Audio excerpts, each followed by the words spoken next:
As for what you ask about Ayn Rand and her influence on the American right, I think it's extremely interesting. There is a strain of, I'm sure a lot of people watching this have read either Atlas Shrugged or The Fountainhead, and perhaps imbibed some of the Randian doctrine, which is best summarized, I think, in her book, The Virtue of Selfishness. I've always thought it quaint and rather touching that there is in America a movement that thinks that people are not yet selfish enough. And I've met some of its supporters. They call themselves objectivists. And I've debated with them, but I've never got to the bottom of that problem. They think that really America is a society already rotten with too much socialism and compassion. And it's just so refreshing to meet people who manage to get through their day actually believing that.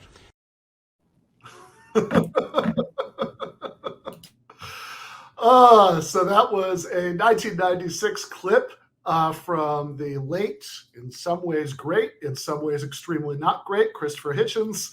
But that was kind of Hitchens at his best, responding to a bunch of random things that he got in a C-SPAN call, including Daniel DeLeon. I love the fact that he knew who Daniel DeLeon was and gave this like couple sentences about the history of the Socialist Labor Party, which is a like hyper obscure sect in the history of American socialism.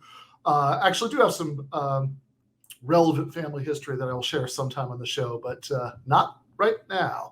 So instead, I would prefer to talk, joined here by our super producer, Jake, and our graphic designer, Andy, about a book that I wrote that I don't think I have talked about on the show until now. And we can actually announce a publication date and everything. So the book is called Christopher Hitchens, What He Got Right, How He Went Wrong, and Why He Still Matters. You can see the gorgeous cover there.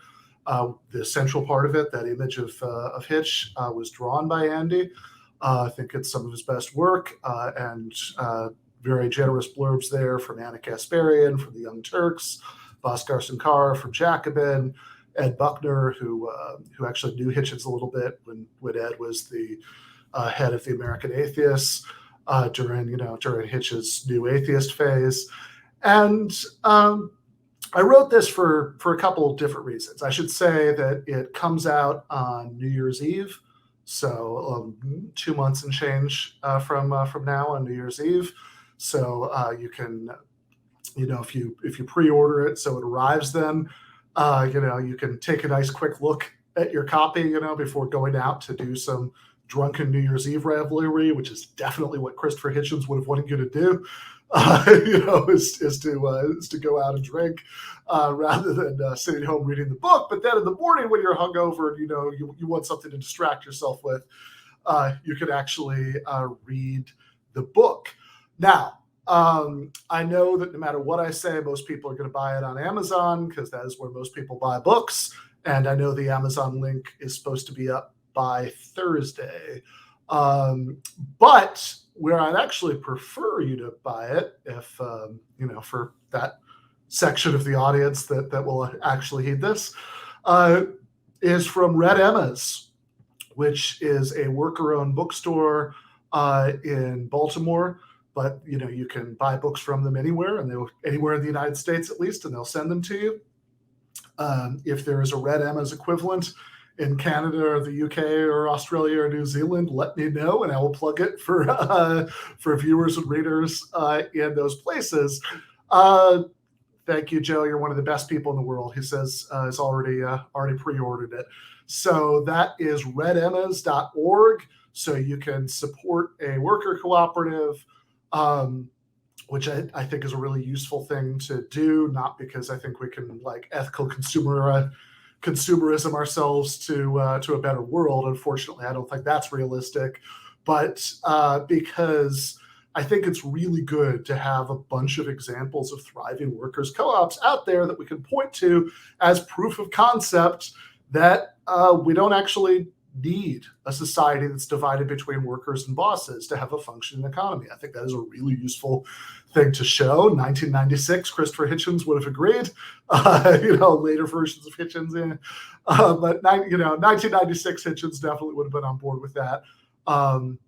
2001, he wrote a book called Letters to a Young Contrarian, where he made it clear that over the course of the 90s, he'd kind of given up.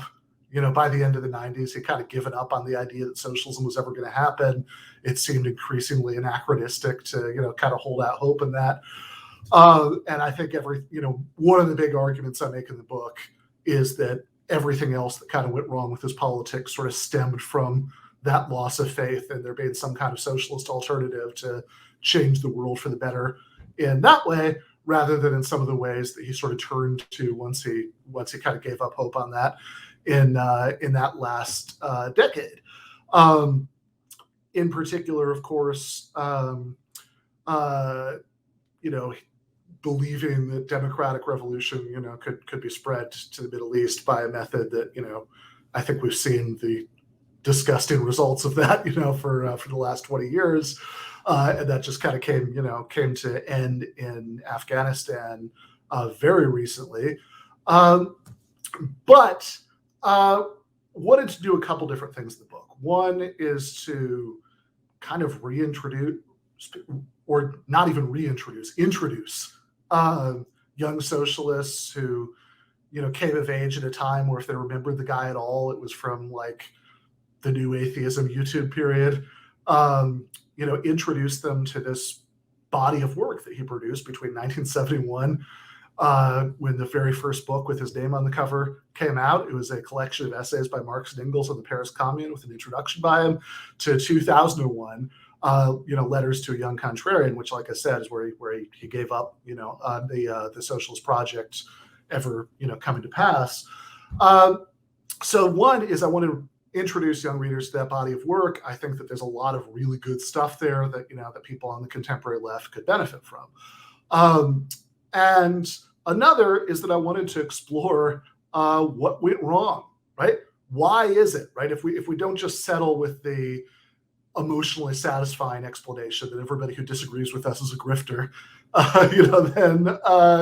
then what is the reason that, he had this bad political turn in the last years of his life?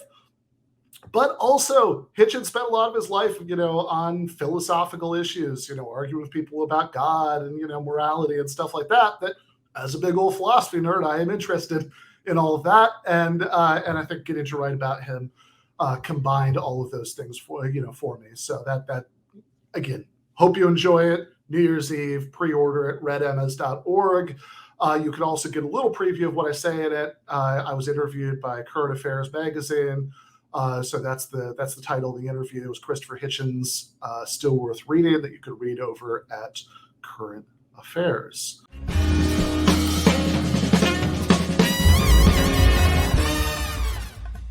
You have been watching free public content from Give Them an Argument.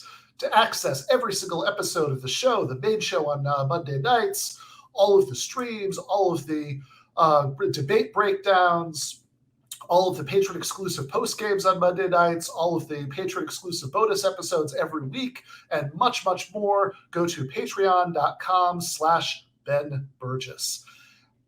I cannot resist ending this with, don't be foolish.